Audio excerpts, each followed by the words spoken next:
وَلَقَدْ يَسَّرْنَا الْقُرْآنَ لِلذِّكْرِ فَهَلْ مِن مُّدَّكِرٍ الحمد لله رب العالمين والصلاة والسلام على أشرف الأنبياء والمرسلين أما بعد فأعوذ بالله من الشيطان الرجيم من همزه ونفخه ونفثه بسم الله الرحمن الرحيم رب اشرح لي صدري ويسر لي أمري واحلل عقدة من لساني يفقه قولي اللهم انفعنا بما علمتنا وعلمنا ما ينفعنا وزدنا علما فبشر عبادي الذين يستمعون القول فيتبعون أحسنه أولئك الذين هداهم الله وأولئك هم أولو الألباب أعوذ بالله من الشيطان الرجيم بسم الله الرحمن الرحيم أفرأيت الذي تولى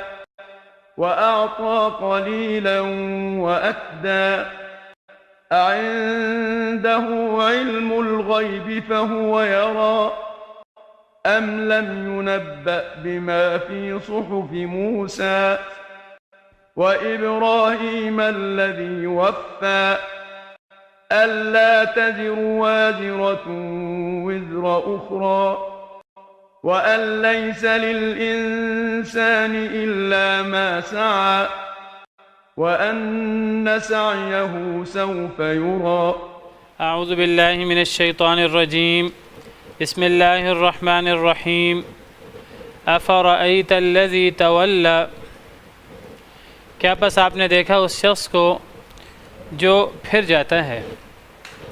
اے نبی صلی اللہ علیہ وسلم، کیا آپ نے اس شخص کو دیکھا ہے جو پھر جاتا ہے، یعنی اللہ تعالیٰ کی وحی سے، اللہ تعالیٰ کے احکامات سے، اللہ تعالیٰ کی باتیں ماننے سے پھر جاتا ہے، اللہ کی باتوں پر ایمان نہیں لاتا۔ وَأَعْطَى قَلِيلًا وَأَكْدَى، اور وہ دیتا ہے تھوڑا سا پھر وہ ہاتھ روک لیتا ہے، کیونکہ اسے اللہ پر ایمان نہیں ہے، اللہ کی وحی پر کما حقہ ایمان نہیں ہے، تو اللہ کی باتوں پر بھی اسے یقین نہیں ہے۔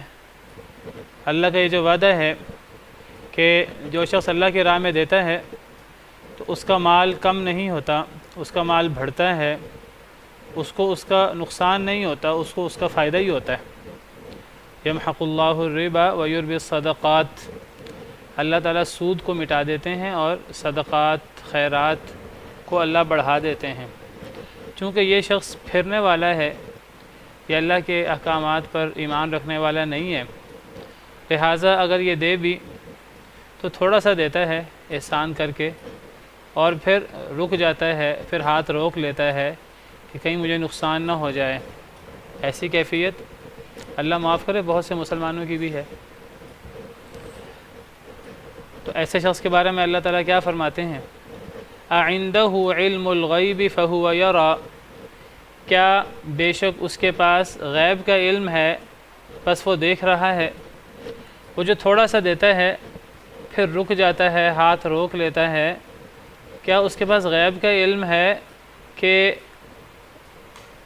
اگر میں نے دوبارہ صدقہ دیا تو پھر مجھے اور مال نہیں ملے گا، میرا مال کم ہو جائے گا، اللہ نے میری تقدیر میں اور مال لکھا ہی نہیں ہے، اور اللہ کے راہ میں دینے سے مال کم ہو جائے گا، کیا اس نے غیب میں جھانک لیے ہے؟ یہ تو اللہ کے فیصلے ہیں، اللہ نے کس کو کتنا دینا ہے کتنا نہیں دینا۔ ایک انسان یہ کیسے سوچ لیتا ہے کہ میں دوں گا اللہ کے راستے میں اور اللہ کے راستے میں دینے سے میرا مال کم ہو جائے گا اور میرے لیے آگے زندگی گزارنا مشکل ہو جائے گا۔ یہ تو شیطان کا سب سے بڑا دھوکہ ہے۔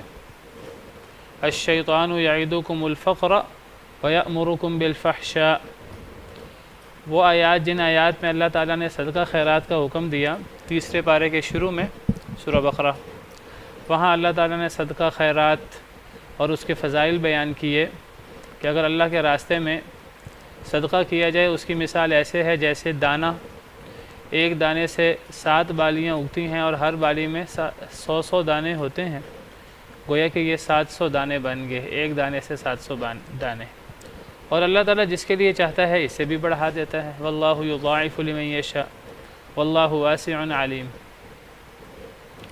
تو جن آیات میں اللہ تعالیٰ نے صدقہ خیرات کا حکم دیا ہے اور صدقہ خیرات کی فضیلت بیان کی ہے، تو اس صدقہ خیرات کے حکم اور فضیلت کے درمیان اللہ تعالیٰ نے شیطان کا ذکر کیا ہے۔ اللہ فرماتے ہیں کہ اللہ کے تو یہ وعدے ہیں کہ اللہ نے یہ وعدے کیے ہیں تمہارے ساتھ، لیکن تم اللہ کے وعدوں پر کم توجہ کرتے ہو اور شیطان کی باتوں پر تمہیں زیادہ یقین ہے۔ شیطان بھی تمہیں وعدہ دیتا ہے، اللہ بھی تمہیں وعدہ دیتا ہے، لیکن اللہ کے وعدوں پر تم یقین نہیں کرتے اور شیطان کے وعدوں پر تمہیں یقین آ جاتا ہے۔ الشیطان یعدکم الفقر، شیطان تمہیں فقر سے، محتاجگی سے ڈراتا ہے۔ کب محتاجگی سے ڈراتا ہے؟ چونکہ یہ صدقہ خیرات کی آیتیں چل رہی ہیں، تو گویا کہ شیطان تمہیں ڈراتا ہے اگر صدقہ خیرات کرو گے تو فقیر ہو جاؤ گے، تمہیں وہ فقر سے ڈراتا ہے اور بے حیائی کا حکم دیتا ہے۔ واللہ یعدکم مغفرۃ منہ وفضلا، اور اللہ تمہیں مغفرت کا وعدہ دیتا ہے، اپنے پاس سے مزید دینے کا وعدہ دیتا ہے، فضل کا وعدہ دیتا ہے۔ واللہ واسع علیم، اللہ بہت وسعت والا ہے اور اللہ جاننے والا ہے۔ اللہ کو غیب کا علم ہے، اللہ نے انسان کی تقدیر بنائی ہے، اللہ نے انسان کے بارے میں فیصلے کیے ہیں، اللہ کو پتہ ہے کہ اللہ کے راستے میں مال نکالنے سے مال کم ہوگا یا بڑھے گا۔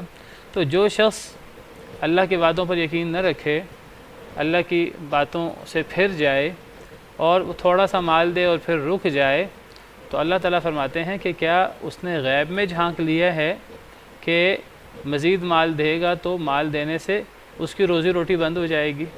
تو یہ اللہ تعالیٰ کا تبصرہ ہے ایسے شخص پر جو مال دے کر پھر ہاتھ روک لیتا ہے کہ میرے پاس مال کم ہو جائے گا۔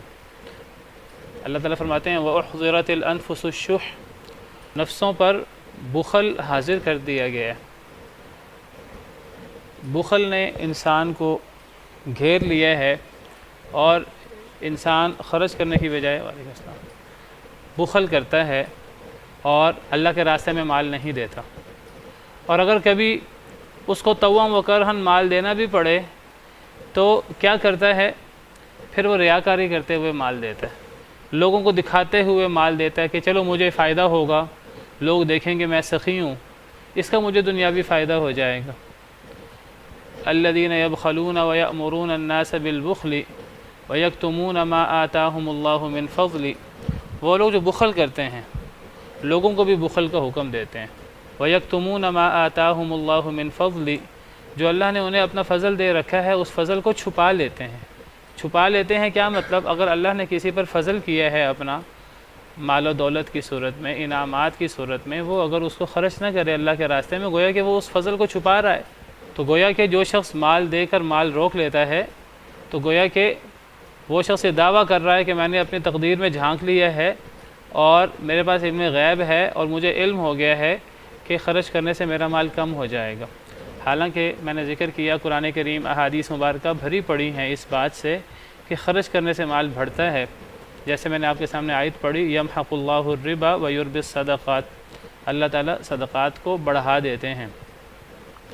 ایک اور آیت کریمہ میں اللہ تعالیٰ فرماتے ہیں وما انفقتم من شیء فہو یخلف، سورہ سبا آیت نمبر 39۔ اللہ فرماتے ہیں کہ اللہ ہی ہے جو رزق کو پھیلا دیتا ہے اپنے بندوں میں سے جس کے لیے چاہتا ہے اور رزق تنگ کر دیتا ہے۔ وما انفقتم من شیء فہو یخلف، تم جو بھی خرچ کرو تو اللہ تمہیں اس کا جانشین عطا کرے گا، تم جو بھی خرچ کرو گے اللہ تمہیں اتنا ہی مال دے گا۔ یہ مطلب ہے وما انفقتم من شیء فہو یخلف، یہ اللہ کا وعدہ ہے۔ لیکن لوگ اللہ کے وعدوں پر یقین نہیں رکھتے، اللہ کی باتوں سے، اللہ کے وعدوں سے پھر جاتے ہیں، لہٰذا اللہ کے راستے میں خرچ کرنے سے ہاتھ بھی روک لیتے ہیں۔ اللہ کا وعدہ ہے تم جو بھی خرچ کرو فہو یخلف، اللہ تمہیں کم از کم وہ تو ضرور لوٹائے گا جو تم نے اللہ کے راستے میں خرچ کیا۔ جو بھی اللہ کے راستے میں خرچ کرو گے اللہ اس کا پورا پورا بدلہ دے گا دنیا کے اندر۔ وَهُوَ خَيْرُ الرَّازِقِينَ، اور اللہ بہترین رزق دینے والا ہے۔ میں نے کیوں کہا دنیا کے اندر؟ کیونکہ وَيَوْمَ يَحْشُرُهُمْ جَمِيعًا، آخرت کی بات اگلی آیت میں ہو رہی ہے۔ دنیا کے اندر اللہ انسان کو پورا پورا بدلہ دیتا ہے اس کا۔ ایک اور آیت کریمہ میں اللہ تعالیٰ فرماتے ہیں سورہ روم آیت نمبر 39 اللہ فرماتے ہیں وما آتیتم من ربا لیربو فی اموال الناس فلا یربو عند اللہ، تم جو بھی سود میں مال دیتے ہو تاکہ وہ لوگوں کے مالوں میں وہ بڑھ جائے، فلا یربو عند اللہ، وہ اللہ کے نزدیک نہیں بڑھتا۔ تم مال دیتے ہو سود میں اور تم کہتے ہو کہ جی ہم نے 1 لاکھ دیا ہے، اب ہم نے 1.25 لاکھ واپس لینا ہے، اور تمہارا خیال ہے کہ مال بڑھ جائے گا، اللہ فرماتے ہیں اللہ کی نظروں میں، اللہ کے کاغذات میں وہ مال نہیں بڑھتا۔ وما آتیتم من زکاۃ، اور جو بھی تم زکوٰۃ دو۔ قرآن کریم کا ایک عام اندازہ، قرآن کریم عام طور پر صدقہ خیرات کا تقابل سود سے کرتا ہے، سود کا تقابل صدقہ خیرات سے کرتا ہے۔ قرآن کہتا ہے، اللہ فرماتے ہیں کہ تم سمجھتے ہو کہ سود سے مال بڑھتا ہے اور زکوٰۃ سے، صدقے سے مال کم ہوتا ہے، حالانکہ معاملہ بالکل الٹا ہے۔ یمحق اللہ الربا، اللہ صدقے کو مٹا دیتے ہیں، سود کو مٹا دیتے ہیں، ویربی الصدقات، صدقات کو اللہ بڑھا دیتے ہیں۔ تقابل ہے قرآن کریم میں جگہ جگہ، یہاں بھی یہی انداز ہے۔ تم جو سود میں مال دیتے ہو تم سمجھتے ہو بڑھ جائے گا، اللہ کے نزدیک نہیں بڑھتا۔ وما آتیتم من زکاۃ، اور جو بھی تم زکوٰۃ ادا کرتے ہو، تریدون وجہ اللہ، تم اللہ کی رضا چاہتے ہو، فاولئک هم المضعفون، یہی لوگ ہیں جو کئی گنا کرنے والے ہیں۔ مضعفون، کئی گنا کرنے والے، یعنی اپنے مال کو، جو اللہ کے راستے میں زکوٰۃ صدقات دے گا وہ اپنے مال کو کئی گنا کر لے گا۔ یہ اللہ کا وعدہ ہے۔ نبی کریم صلی اللہ علیہ وسلم نے قسم کھا کر فرمایا، حالانکہ نبی صلی اللہ علیہ وسلم کو قسم کھانے کی ضرورت نہیں ہے، آپ الصادق المصدوق ہیں، آپ کی سچائی کی گواہی اللہ تعالیٰ دیتے ہیں۔ آپ نے قسم کھا کر فرمایا کہ ما نقص مال من صدقہ، صدقہ کرنے سے مال کم نہیں ہوتا۔ یہ حدیث میں قسم کے ساتھ یہ بات موجود ہے کہ صدقے سے مال کم نہیں ہوتا، صدقے سے مال میں اضافہ ہی اضافہ ہوتا ہے۔ ایک حدیث میں تو آپ نے فرمایا کہ حضرت بلال کو آپ نے خطاب کرتے ہوئے فرمایا، انفق بلال ولا تخافن من ذی العرش اقلالا، صحیح حدیث ہے۔ آپ نے فرمایا اے بلال اللہ کے راستے میں خرچ کرو اور عرش والے رب سے مفلسی سے نہ ڈرو۔ یعنی انسان یہ نہ سمجھے کہ میں خرچ کروں گا تو میرا مال کم ہو جائے گا۔ اللہ نے یہاں اپنی صفت عرش والا رب، عرش والا بیان کی ہے۔ جو عرش عظیم کا مالک ہو وہ عرش عظیم تمہیں وعدہ دے رہا ہے کہ تم اس کے راستے میں خرچ کرو، تو عرش والے رب کے راستے میں مال دینے سے مال کم ہو جائے گا۔ اللہ کے راستے میں مال دینے سے، جو عرش والا رب ہے، رب العرش العظیم ہے، جو رب العرش الکریم ہے، عرش والے رب سے ہرگز نہ ڈرو کہ مفلس ہو جاؤ گے مال خرچ کرنے سے۔ ایک اور حدیث مبارکہ میں فرمایا کہ حدیث قدسی کے انداز میں فرمایا کہ اے ابن آدم تو مجھ پر خرچ کر میرے راستے میں، انفق علیک، میں تجھ پر خرچ کروں گا۔ اگر تو میری راہ میں خرچ کرے گا میں تجھ پر خرچ کروں گا۔ نبی صلی اللہ علیہ وسلم کا ارشاد ہے، صحیح بخاری صحیح مسلم وغیرہ کی حدیث ہے، آپ نے فرمایا اللہ تعالیٰ نے 2 فرشتوں کو مقرر کیا ہے، وہ 2 فرشتے مسلسل دعا کرتے رہتے ہیں۔ ایک فرشتہ مسلسل یہ دعا کرتا رہتا ہے، اللہم اعطی منفقا خلفا، اے اللہ تعالیٰ خرچ کرنے والے کو اس کا جانشین عطا کر۔ خرچ کرنے والے نے جو خرچ کیا، جتنا مال خرچ کیا کم از کم اتنا مال تو اس کو دے دے۔ اور دوسرا فرشتہ بد دعا کرتا رہتا ہے، اللہم اعطی ممسکا تلفا، اے اللہ ہاتھ روکنے والے کا مال تباہ کر دے۔ فرشتوں کی دعا قبول ہوتی ہے اللہ کے ہاں۔ تو ایک فرشتہ اس دعا میں لگا رہتا ہے، اے اللہ تعالیٰ خرچ کرنے والے کو اس کا مال ڈبل کر دے، اس کو اس کا جانشین عطا کر۔ اور دوسرا فرشتہ بد دعا کرتا رہتا ہے کہ اے اللہ تعالیٰ جو ہاتھ روک رہا ہے اس کا مال تباہ کر دے۔ تو پتہ لگا کہ انسان کو خرچ کرنا چاہیے، اور انسان کو خرچ کرتے ہوئے بخل، ڈر نہیں ہونا چاہیے کہ میرا مال کم ہو جائے گا۔ بقیت اللہ خیر لکم ان کنتم مؤمنین، جو باقی مال بچ جائے گا وہ زیادہ بہتر ہے تمہارے لیے۔ ان کنتم مؤمنین، بشرطے کہ تم مومن ہو۔ جو مومن ہو تو باقی بچنے والا مال چاہے دیکھنے میں تھوڑا نظر آ رہا ہے، وہ مال زیادہ بہتر ہے انسان کے لیے۔ انسان کہتا ہے جی میرے پاس مال کی کوانٹٹی زیادہ ہو جائے، وہ انسان کو نہیں پتہ کہ جب بے برکتی پڑتی ہے تو زیادہ مال پھر کس طرح اڑتا ہے، اور جب مال میں برکت پڑتی ہے اللہ کی طرف سے، چاہے تھوڑا کیوں نہ ہو، تو تھوڑا مال وہ بہت زیادہ کاموں کے لیے کافی ہو جاتا ہے۔ اگر ایک شخص کے پاس لاکھوں کروڑوں ہوں، بہت زیادہ مال ہو، لیکن وہ اللہ کی طرف سے ایسی آزمائشوں میں مبتلا ہو کہ بیماریوں میں مبتلا ہو جائے اور اس کے خلاف اس کے دشمن جو ہیں اس کا مال چوری کر لیں، ڈاکہ مار لیں، اس کے اوپر کوئی مشکلات آ جائیں، تو کون شخص ان چیزوں سے بچ سکتا ہے؟ اگر اللہ کا حکم ہو تو لاکھوں کروڑوں بھی ختم ہو جاتے ہیں، لوگ لاکھوں کروڑوں کے مالک ہوتے ہیں اور مفلس ہو جاتے ہیں، اور ایسے لوگ بھی ہیں کہ بہت تھوڑا ان کے پاس مال ہوتا ہے لیکن اللہ تعالیٰ اس تھوڑے کے اندر برکت ڈال دیتے ہیں۔ اللہ تعالیٰ ان کے ساتھ کوئی ایسی بیماری، کوئی ایسی آزمائش نہیں لگاتے کہ جس کی وجہ سے ان کا مال جو ہے وہ ان چیزوں میں زیادہ خرچ ہو جائے۔ تو بہرحال صرف مال کی کوانٹٹی سب کچھ نہیں ہوتی، اللہ کی طرف سے ایک انسان مشکلات سے بچا رہے، تھوڑا مال اس کے لیے کافی ہو جاتا ہے۔ کسی کے پاس زیادہ مال ہو اور وہ آزمائشوں میں مبتلا ہو، زیادہ مال بھی ختم ہو جاتا ہے۔ تو یہ مطلب ہے اعندہ علم الغیب فہو یرا، کیا اس کے پاس غیب کا علم ہے کہ وہ دیکھ رہا ہے کہ میں اگر مال دوں گا تو پھر میں مفلس ہو جاؤں گا اور میرے لیے مشکل ہو جائے گی۔ ام لم ینبأ بما فی صحف موسیٰ، کیا اس شخص کو خبر نہیں دی گئی اس بات کی جو موسیٰ علیہ السلام کے صحیفوں میں ہے؟ موسیٰ علیہ السلام کے صحیفوں میں اللہ نے جو وعدے کر رکھے ہیں، جس طرح قرآن کریم میں وعدے ہیں خرچ کرنے کے بارے میں، اللہ کی اطاعت کرنے والے کے بارے میں، اللہ کی باتیں ماننے والوں کے بارے میں، اسی طرح یہی بات موسیٰ علیہ السلام کے اور پرانے انبیاء کے صحیفوں میں بھی موجود ہے۔ کیا اس شخص کو خبر نہیں ملی کہ اس بارے میں، کیا اس شخص کو خبر نہیں دی گئی جو موسیٰ علیہ السلام کے صحیفوں میں ہے؟ وَإِبْرَاهِيمَ الَّذِي وَفَّى، اور ابراہیم کے صحیفوں میں علیہ السلام، الذی، وہ ابراہیم جس نے وفا، پورا کر دکھایا۔ کیا اس شخص کو موسیٰ اور ابراہیم علیہم السلام اجمعین کے صحیفوں میں جو موجود ہے اس کی خبر نہیں ملی؟ اس میں اللہ نے کیا وعدے کیے ہیں؟ اللہ نے وہی وعدے کیے ہیں موسیٰ اور ابراہیم کے صحیفوں میں جو قرآن کریم میں اور دیگر کتابوں میں اللہ کے وعدے ہیں۔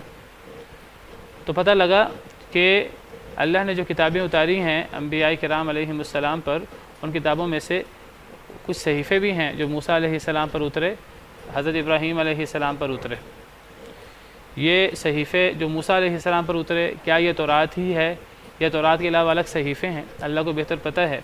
حضرت موسیٰ علیہ السلام پر اللہ کی طرف سے وحی اتری ہے، اللہ نے ان کو کلام کا شرف بھی دیا ہے، اللہ نے ان پر تورات جیسی کتاب بھی اتاری، اور ان صحیفوں سے مراد تورات ہی ہے یا ان صحیفوں سے مراد تورات کے علاوہ الگ صحیفے ہیں، تو اللہ کو بہتر پتہ ہے۔ تو یہ حضرت موسیٰ علیہ السلام کی فضیلت ہے کہ اللہ نے ان پر یہ وحی اتاری۔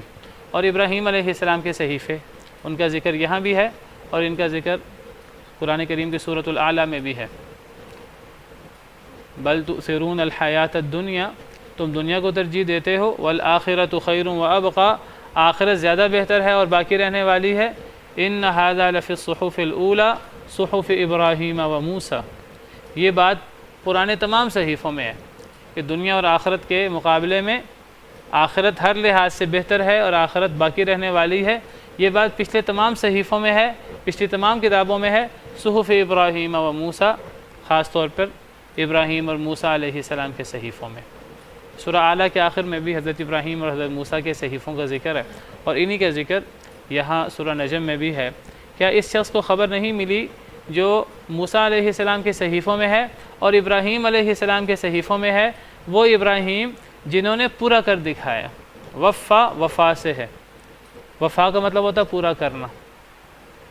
ہم کہتے ہیں فلاں بڑا وفادار ہے، وفادار کا مطلب پورا کرنے والا، یعنی عہد و پیمان کو پورا کرنے والا۔ کسی کی کوئی کسی سے کوئی توقع ہے، اس توقع کو پورا کرنے والا۔ ہم کہتے ہیں جانوروں کے بارے میں فلاں جانور بڑا وفادار ہے، فلاں کے اندر بڑی وفا ہے، فلاں انسان کے اندر۔ اسی طرح ہم کہتے ہیں ایفائے عہد کو پورا کرنا، وہ ایفا اسی سے ہی ہے، وفا سے۔ تو وفا کا مطلب کہ ابراہیم علیہ السلام کے صحیفوں میں بھی جنہوں نے پورا کر دکھایا۔ کیا پورا کر دکھایا؟ بعض مفسرین کہتے ہیں اس سے مراد یہ ہے کہ اللہ تعالیٰ نے حضرت ابراہیم علیہ السلام پر جو وحی بھیجی، حضرت ابراہیم علیہ السلام نے دیگر انبیاء کی طرح، جس طرح باقی انبیاء نے اللہ نے جو ان پر وحی بھیجی پوری امت تک پہنچا دی، کوئی چیز باقی نہیں چھوڑی۔ تو حضرت ابراہیم علیہ السلام نے بھی تمام کا تمام پیغام من وعن پہنچا دیا، کوئی کمی نہیں چھوڑی۔ بعض مفسرین نے یہاں وفا سے مراد تبلیغ کو کما حقہ پہنچانا ہے اللہ کے پیغام کو امت تک، جس طرح دیگر انبیاء نے بھی اللہ کا پیغام پہنچایا۔ حضرت ابراہیم علیہ السلام ان میں سر فہرست ہیں۔ اللہ نے باقاعدہ ان کی یہ صفت بیان کی ہے کہ وہ وفادار تھے، وہ پورا کرنے والے تھے اپنی ذمہ داری کو، جس طرح قرآن کریم میں نبی صلی اللہ علیہ وسلم کے بارے میں آتا ہے یا ایھا الرسول بلغ ما انزل الیک من ربک، اے رسول جو کچھ آپ پر آپ کے رب کی طرف سے نازل ہوا اسے پہنچا دیجئے، وَإِن لَمْ تَفْعَلْ اگر آپ نے یہ کام نہ کیا فَمَا بَلَّغْتَ رِسَالَتَ تو گویا کہ آپ نے پھر اپنی رسالت کی ذمہ داری کو پورا نہیں کیا، وَاللَّهُ يَعْصِمُكَ مِنَ النَّاسِ اگر اللہ کا پیغام پہنچانے میں کوئی رکاوٹ آئی، کوئی مشکل آئی تو اللہ آپ کو لوگوں سے بچا لیں گے۔ تو نبی صلی اللہ علیہ وسلم نے بھی اللہ کا پیغام پورا پہنچا دیا۔ حضرت عائشہ رضی اللہ عنہا فرماتی ہیں جو شخص یہ دعویٰ کرے، انہوں نے 3 باتیں کہی تھیں، انہوں نے فرمایا تھا جو شخص ان 3 باتوں میں سے کوئی بات کہے اس نے اللہ پر بہت بڑا جھوٹ باندھا۔ ان باتوں میں سے ایک بات یہ بھی تھی جو شخص یہ سمجھے کہ نبی صلی اللہ علیہ وسلم نے کوئی بات چھپا لی ہے، کوئی بات پہنچائی نہیں ہے امت تک، تو اس نے اللہ پر بہت بڑا جھوٹ باندھا ہے۔ حالانکہ اللہ تعالیٰ فرماتے ہیں یا ایھا الرسول بلغ ما انزل الیک من ربک۔ نبی صلی اللہ علیہ وسلم نے جب حجۃ الوداع کے موقع پر جو آپ کی زندگی کا آخری حج تھا، حجۃ الوداع اس کو کہتے ہیں، اس میں آپ نے صحابہ کرام کو اس میں بھی اللہ کا پیغام پہنچایا، حج کے طریقے سکھائے، بہت ساری باتیں سکھائیں، تو فرمایا کہ کیا میں نے پہنچا دیا ہے؟ سب صحابہ کرام نے گواہی دی جی آپ نے پہنچا دیا ہے، آپ نے نصیحت کا حق ادا کر دیا ہے، آپ نے پوری تبلیغ ہم تک پہنچا دی ہے۔ تو بہرحال حضرت ابراہیم علیہ السلام کی خصوصیت کے ساتھ یہاں ذکر ہوا، وہ ابراہیم جنہوں نے پورا کر دیا، یعنی جو ان پر اللہ نے وحی کی ذمہ داری بھیجی اللہ کا پیغام پہنچانے کی، انہوں نے پوری کر دی۔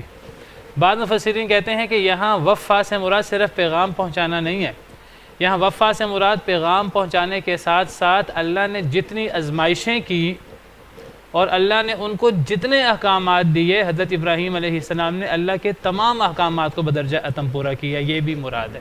پیغام پہنچانے کے ساتھ ساتھ یہ بھی مراد ہے کہ حضرت ابراہیم علیہ السلام نے اللہ کے جتنے احکامات تھے سب پر عمل کیا، جتنی باتوں سے اللہ نے روکا حضرت ابراہیم علیہ السلام ان تمام باتوں سے روکے، جتنی اللہ نے آزمائشیں کی حضرت ابراہیم علیہ السلام تمام آزمائشوں میں 100% یعنی پورے طریقے سے کامیاب ہوئے۔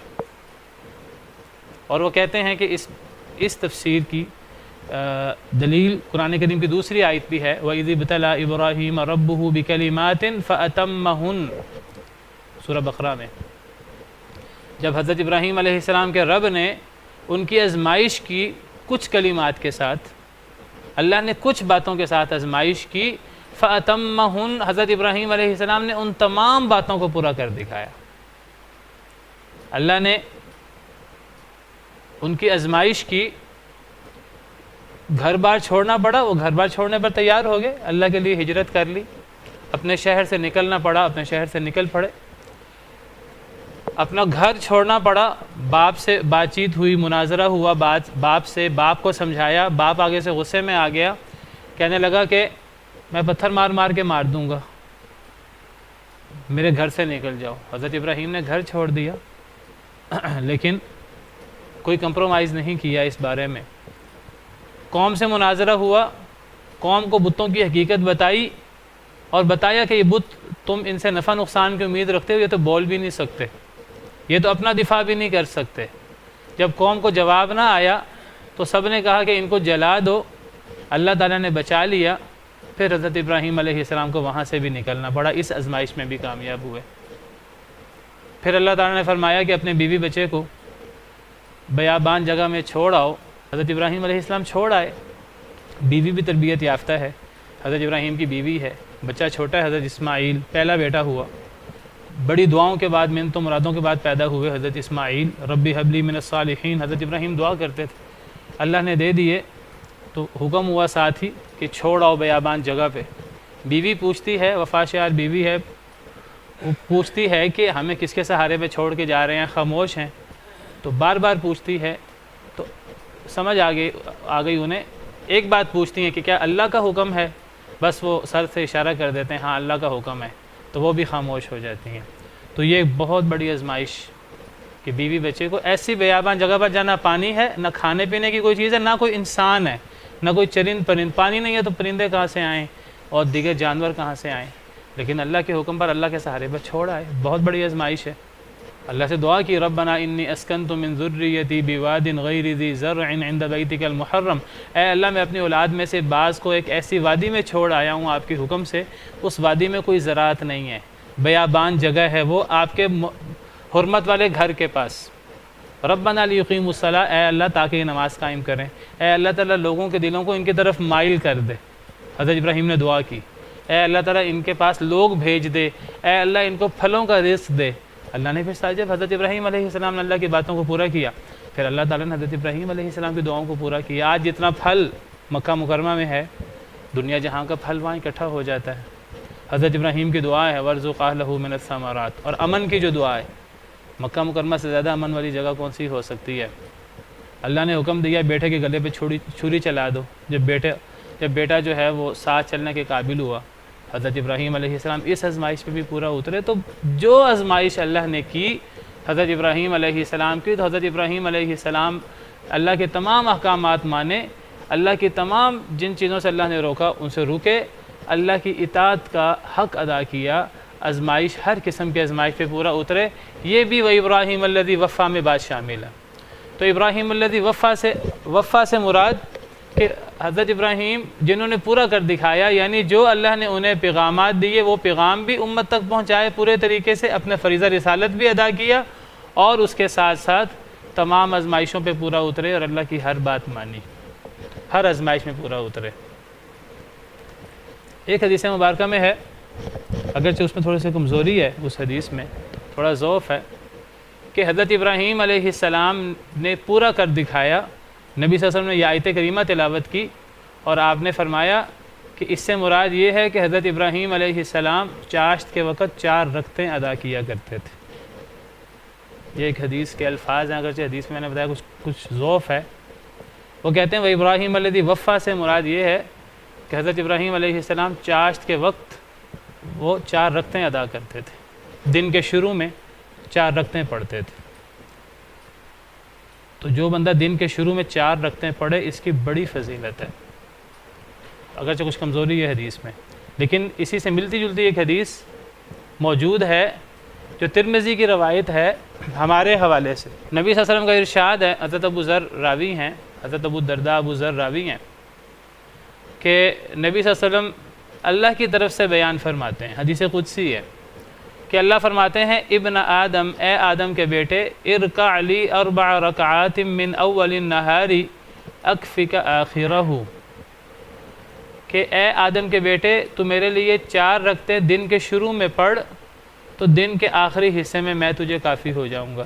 دن کے شروع میں تو میرے لیے 4 رکعتیں پڑھ، تو پورا دن میں تیری حفاظت میں گزار دوں گا، تیرا ہر مسئلے سے تجھے کافی ہو جاؤں گا۔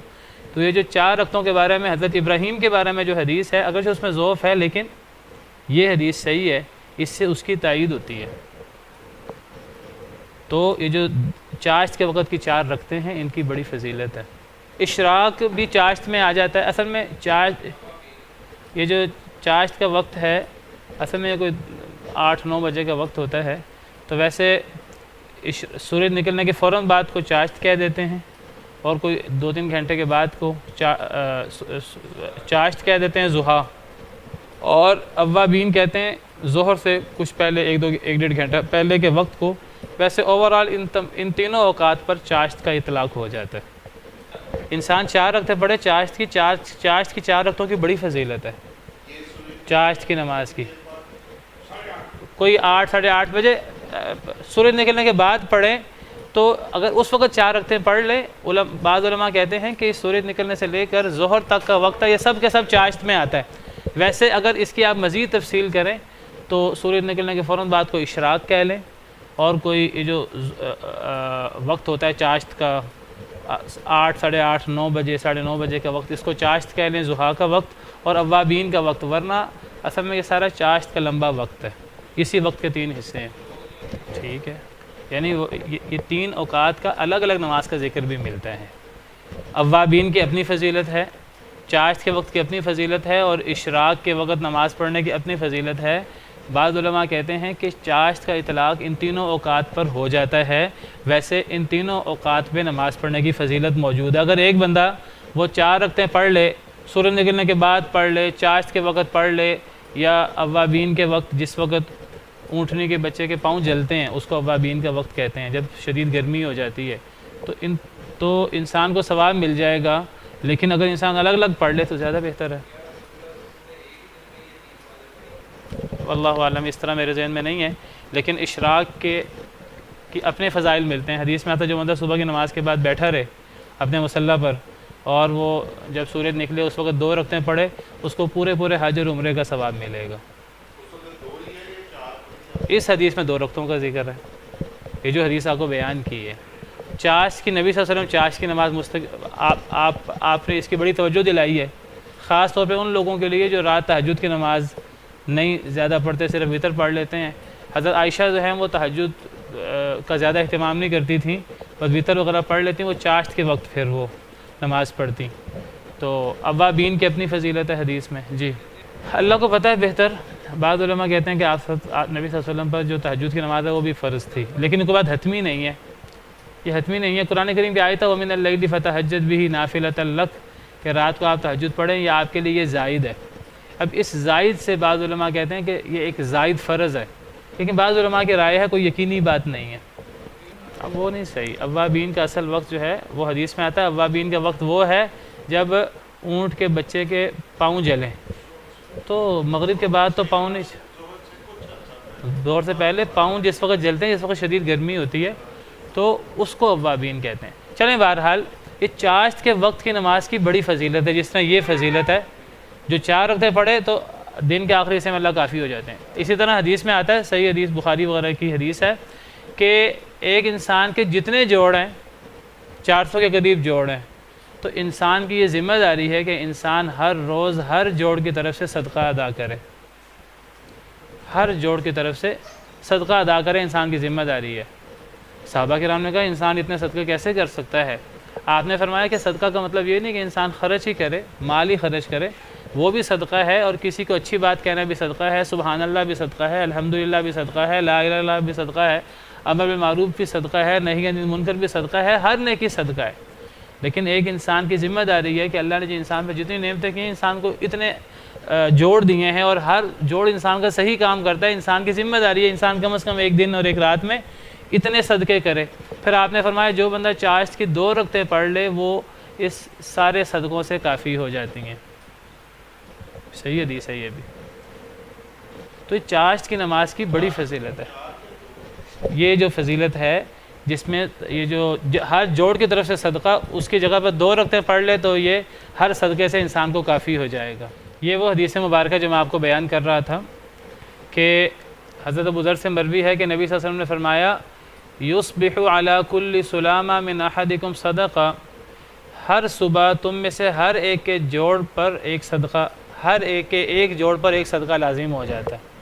فکل تسبیحۃ صدقہ، ہر سبحان اللہ کہنا صدقہ ہے، وکل تحمیدۃ صدقہ، ہر الحمدللہ کہنا صدقہ ہے، وکل تحلیلۃ صدقہ، لا الہ الا اللہ کہنا صدقہ ہے، وکل تکبیرۃ صدقہ، اللہ اکبر کہنا صدقہ ہے، وامر بالمعروف صدقہ، ونہی عن المنکر صدقہ، امر بالمعروف صدقہ ہے، نہی عن المنکر صدقہ ہے۔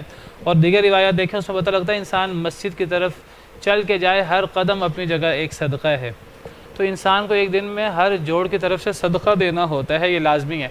پھر فرمایا وَيُجْزِئُ مِنْ ذَلِكَ رَكْعَتَانِ، اور ان تمام صدقوں سے کافی ہو جاتی ہیں 2 رکعتیں يَرْكَعُهُمَا مِنَ الضُّحَى، جو انسان چاشت کے وقت ادا کرتا ہے۔ اصل میں مختلف اعمال کی مختلف فضیلتیں ہوتی ہیں۔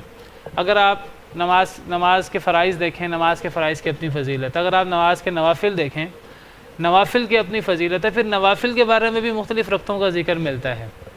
اب نوافل میں ملتا ہے ایک بندہ اگر دن میں 12 رکعتیں نفل ادا کرے تو اس کا جنت میں گھر بن جاتا ہے۔ اب 12 رکعتیں، اس میں ظہر کی 6 رکعتیں بنتی ہیں نفل، ظہر سے پہلے کی 4 رکعتیں، ظہر کے بعد کی 2 رکعتیں، پھر مغرب کے بعد کی 2 رکعتیں 8، پھر عشاء کے بعد کی 2 رکعتیں 10، اور پھر فجر سے پہلے کی 2 رکعتیں 12۔ لیکن اگر ایک اور حدیث دیکھیں حضرت ام حبیبہ سے، تو پتہ لگتا ہے کہ اگر ایک شخص ظہر سے پہلے 4 رکعتیں پڑھے، فرض سے پہلے، اور ظہر کے بعد 4 رکعتیں پڑھے، اس کی ایک الگ فضیلت ہے۔ ایسے بندے کو اللہ تعالیٰ جہنم سے محفوظ رکھتے ہیں۔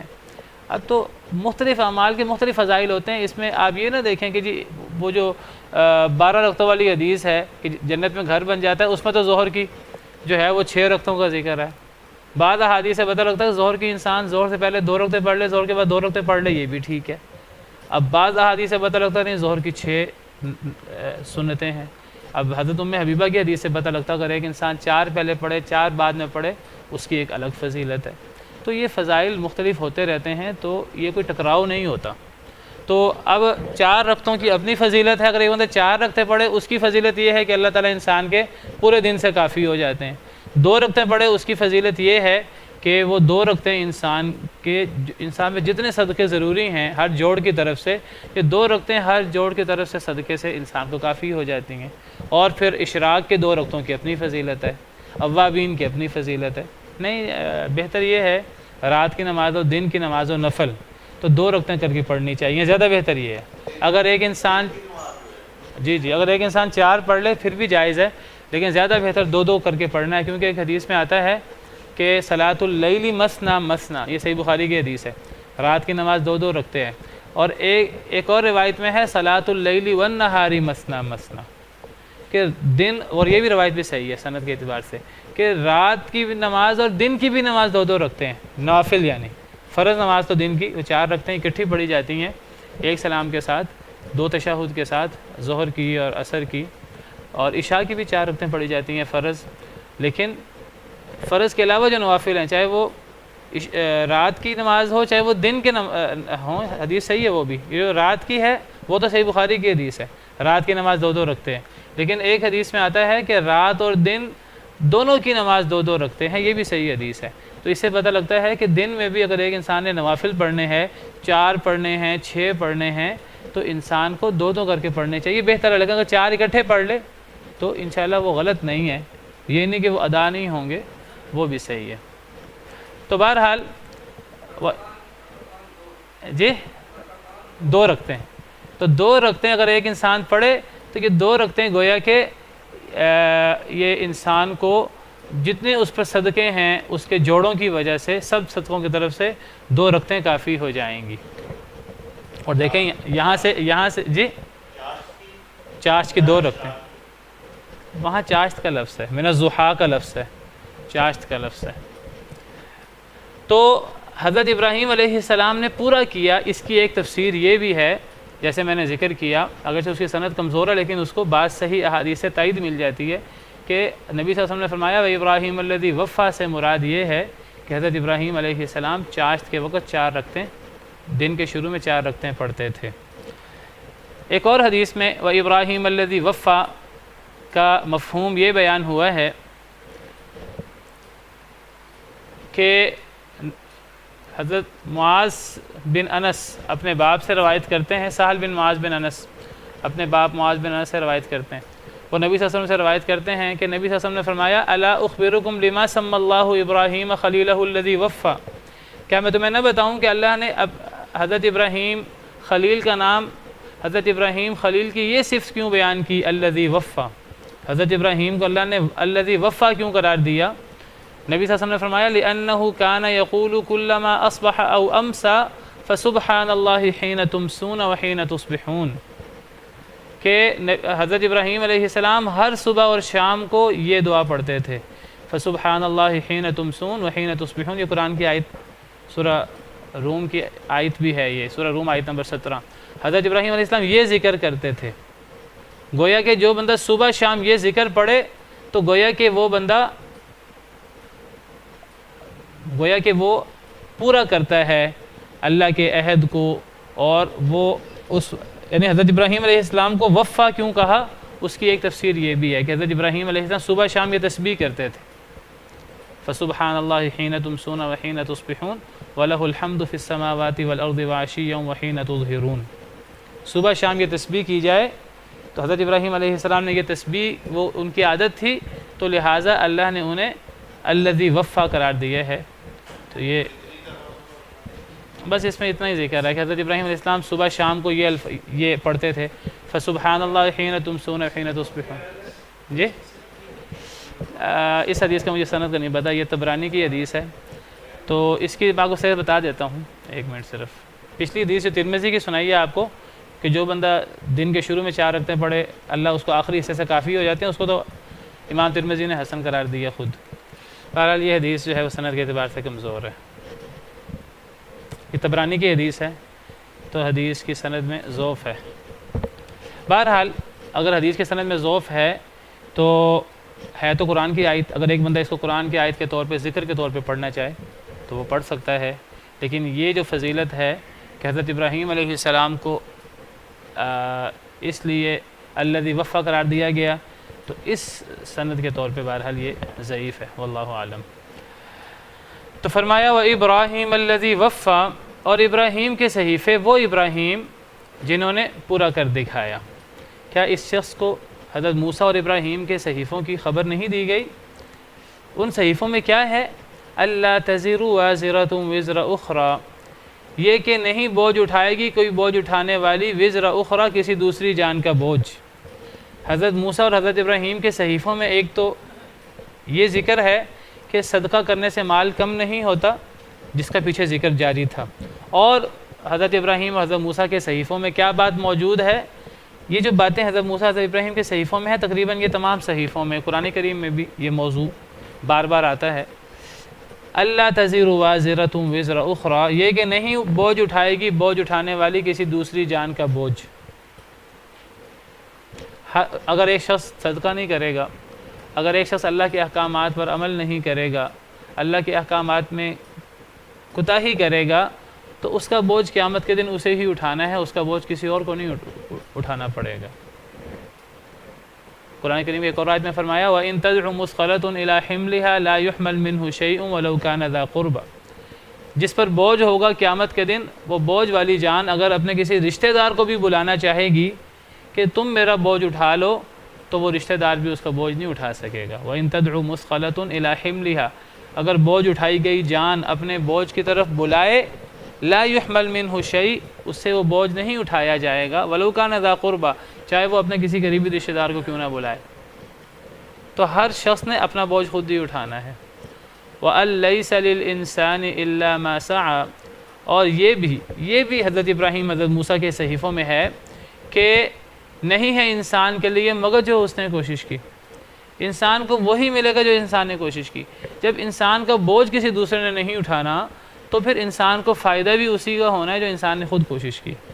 نہ کسی انسان کو کسی دوسرے کا بوجھ اٹھانا پڑے گا، اور نہ کسی انسان کو کسی دوسرے کی نیکی ملے گی۔ ہر انسان کو اپنی ہی نیکی فائدہ دے گی، اور ہر انسان کو اپنا بوجھ خود ہی اٹھانا پڑے گا، یعنی قیامت کے دن اپنا بوجھ بھی خود اٹھانا پڑے گا، کوئی دوسرا نہیں اٹھائے گا۔ اپنے عمل کا فائدہ ہوگا، کسی دوسرے کا عمل کا فائدہ نہیں ہوگا۔ یہ نہیں کہ مالدار لوگ جس طرح دنیا کے اندر وہ غریبوں سے فائدہ اٹھا لیتے ہیں، غریبوں سے مدد لے لیتے ہیں، تو قیامت کے دن ایسا نہیں ہوگا۔ قیامت کے دن کوئی کسی سے کوئی نیکی نہیں لے سکے گا۔ وَأَنَّ سَعْيَهُ سَوْفَ يُرَىٰ، اور بے شک یہ بھی حضرت ابراہیم حضرت موسیٰ کے صحیفوں میں ہے، وَأَنَّ سَعْيَهُ سَوْفَ يُرَىٰ، کہ بے شک اس کی کوشش اسے عنقریب دکھائی جائے گی، ہر انسان کو اس کی کوشش دکھائی جائے گی، یعنی قیامت کے دن۔ ثُمَّ يُجْزَاهُ الْجَزَاءَ الْأَوْفَىٰ، پھر وہ بدلہ دیا جائے گا پورا بدلہ۔ قیامت کے دن ایک انسان نے ذرہ برابر نیکی کی ہوگی، اس کو وہ عمل بھی دکھایا جائے گا، وہ اس کو بھی دیکھ لے گا، اس کو اس کا بھی بدلہ ملے گا۔ اور اگر ایک شخص نے ذرہ برابر گناہ کیا ہوگا، اس کو وہ بھی دکھایا جائے گا اور وہ اس کو بھی دیکھ لے گا۔ ان آیات کریمہ سے امام ابن کثیر رحمہ اللہ بڑے زور دے کے کہتے ہیں ان آیات کریمہ سے امام شافعی اور ان جیسے علماء نے ثابت کیا ہے کہ یہ جو قرآن خوانی کی جاتی ہے مردہ لوگوں کے لیے، فوت شدگان کے لیے، تو کسی کو قرآن خوانی کرنے سے فائدہ نہیں ہوتا۔ یہ آیتیں بالکل صریح ہیں کہ جس طرح کوئی انسان کسی دوسری انسان کا بوجھ نہیں اٹھا سکتی، اسی طرح کسی دوسرے کی نیکی کسی دوسرے کو کیسے پہنچے گی؟ ایک بندہ اللہ کے پاس چلا گیا، اس نے قرآن پڑھا نہیں اپنی زندگی میں، یا جتنا پڑھا اس کو اتنا فائدہ ہوگا، تو کسی کی طرف سے پورا قرآن پڑھا جائے، کسی کی طرف سے قرآن خوانی کی جائے، تو وہ قرآن خوانی اس کے حق میں کیسے فائدہ مند ہو سکتی ہے؟ وَأَن لَيْسَ لِلْإِنسَانِ إِلَّا مَا سَعَىٰ۔ کہتے ہیں امام شافعی رحمہ اللہ کا کہنا یہ ہے کہ یہ جو میت کی طرف سے کوئی عمل کیا جاتا ہے، وہ کہتے ہیں کہ اصل اصول یہ ہے کہ میت کو کسی دوسرے عمل کا فائدہ نہیں ہوتا سوائے ان اعمال کا جو قرآن و حدیث سے ثابت ہوں۔ یہ اصول ہے بنیادی کہ میت کو کسی انسان کو دوسرے کے نیک عمل کا فائدہ نہیں ہے۔ اچھا، کیا بعض عمل کا فائدہ ہوتا ہے؟ بعض عمل کا فائدہ ہو سکتا ہے اگر وہ قرآن و حدیث سے ثابت ہو جائیں تو. مثال کے طور پر قرآن و حدیث سے ثابت ہے کہ اگر مرنے والے کی طرف سے صدقہ کر دیا جائے تو وہ صدقہ اس کی طرف سے ہو سکتا ہے. حضرت سعد نے نبی صلی اللہ علیہ وسلم سے سوال کیا کہ میری والدہ فوت ہو گئی ہیں، میں ان کے لیے صدقہ کر سکتا ہوں؟ آپ نے فرمایا ہاں، ان کے لیے کنواں کھدوا لو. انہوں نے کنواں کھدوا دیا اپنی والدہ کے لیے، اور اس کا نام سقیہ ام سعد اس طرح کر کے اس کا نام رکھ دیا گیا. یہ حضرت سعد کی ماں کی طرف سے صدقہ ہے، حضرت سعد نے کیا تھا، صدقہ ہو جاتا ہے، اس کی دلیل ملتی ہے. اسی طرح کسی انسان کے روزے رہتے ہوں تو وہ روزے اس کا وارث رکھ سکتا ہے اس کی طرف سے. حدیث مبارکہ کسی کے حج رہتا ہو، حدیث مبارکہ میں ہے ایک عورت نے سوال کیا نبی صلی اللہ علیہ وسلم سے، میرا باپ فوت ہو گیا ہے، اس نے حج کرنا ہے، بعض روایت میں روزوں کا ذکر ہے. تو آپ نے فرمایا کہ کیا اللہ کا اگر کوئی قرض ہوتا دنیا میں وہ ادا کرتے؟ جی ادا کرتی. تو فرمایا کہ یہ اللہ کا قرض ہے، یہ زیادہ حق رکھتا ہے اس کو ادا کیا جائے. تو اصل اصول یہ ہے کہ مرنے والے کو دنیا کے کسی شخص کے عمل کا فائدہ نہیں ہوتا مگر جو قرآن یا حدیث سے ثابت ہو جائے. دعا کرنا، یہ روزے وغیرہ اگر باقی رہتے ہوں، حج عمرہ کا کوئی معاملہ ہو، تو ایسی چیزیں جو ہیں وہ میت کی طرف سے ہو جاتی ہیں جو ثابت ہوں. اب جو ثابت نہیں ہیں وہ اصل اصول کے مطابق وہ میت کی طرف سے نہیں ہو سکیں گی. جس طرح قرآن خوانی ہے میت کی طرف سے وہ نہیں ہو سکتی. لیکن حدیث میں آتا ہے کہ جب مرنے والا فوت ہو جاتا ہے اس کے تمام اعمال منقطع ہو جاتے ہیں سوائے 3 اعمال کے. صدقہ جاریہ اگر ایک انسان نے خود کیا ہو اس کو اپنے صدقہ جاریہ کا اجر ملتا رہتا ہے. وہ صدقہ جاریہ کسی اور کا نہیں ہے، وہ اس نے کیا تھا، اس کا ثواب چاہے بعد میں ملتا رہے. ایک بندہ کوئی علم سکھا کے چلا جائے کسی کو، اس کے شاگرد بعد میں اس علم کو آگے پہنچائیں تو اس کا ثواب اس مرنے والے کو پہنچتا رہے گا، اور وہ کسی دوسرے کا عمل کا ثواب نہیں ہے، در حقیقت وہ اسی کے عمل کا ثواب ہے. اور تیسرا، ایک بندہ نیک اولاد چھوڑ کے فوت ہو، نیک اولاد اس کوئی عمل کرے، اس کے لیے دعا کرے، اس کے لیے کوئی نیک عمل کرے، اس کا ثواب ماں باپ کو پہنچتا ہے. اور آپ یہ سمجھیے کہ وہ کسی دوسرے کا عمل ماں باپ کو نہیں پہنچ رہا، وہ ماں باپ کا اپنا عمل ہے. اصل میں جو عمل انسان کا ہوتا ہے وہ 2 طرح کا ہوتا ہے، ایک انسان جو عمل کرے وہ، اور ایک اس عمل کے اثرات. اور قرآن کریم سے ثابت ہے کہ عمل کے اثرات کا بھی فائدہ پہنچتا ہے، چاہے اچھے اثرات ہوں چاہے برے اثرات ہوں. انا نحن نحیی الموتى ونکتب ما قدموا وآثارهم سورہ یاسین میں. تو انسان کو انسان کے عمل کے اثرات کا بھی فائدہ پہنچتا ہے. تو ان اثرات میں نیک اولاد بھی ہے، ان میں صدقہ جاریہ بھی ہے، ان میں عمل صالح بھی ہے، اور صدقہ بھی انسان کو پہنچ جاتا ہے. دعا کوئی کرے انسان کے لیے دعا بھی پہنچ جاتی ہے. یہ قرآن خوانی کا دیگر جو چیزیں ہمارے ہاں موجود ہیں جن کا ذکر قرآن و حدیث سے نہیں ہے، تو وہ اصل اصول وَأَن لَيْسَ لِلْإِنسَانِ إِلَّا مَا سَعَىٰ. جی یہاں دین مراد ہے. دنیا کے اندر انسان کو دوسرے کی کوشش سے فائدہ ہو جاتا ہے. دیکھیں میرے ماں باپ اگر مالدار ہیں تو مجھے اس کے مال سے فائدہ ہو جاتا ہے، میری کوشش نہ بھی ہو. یہ دنیا کی بات نہیں ہو رہی. شوہر مالدار ہے، بیوی غریب گھرانے کی ہے، تو بیوی کو شوہر کے مال سے فائدہ ہو جاتا ہے. یہ دنیا کی بات نہیں ہو رہی، یہاں بات ہو رہی ہے آخرت کی. ماں باپ نبی ہیں، باپ نبی ہے، اولاد کو فائدہ نہیں ہے، اولاد کو خود اس کوشش کرنی ہوگی. تو دین کی بات ہو رہی ہے. صدقہ پہنچ جاتا ہے ماں باپ کی طرف سے، اولاد کرے. تو چلیں انشاءاللہ باقی کل. سبحان ربک رب العزت عما یصفون وسلام علی المرسلین والحمد للہ رب العالمین. بالقرآن اهتديت في رحمه تحلو الحياة شوقا إلى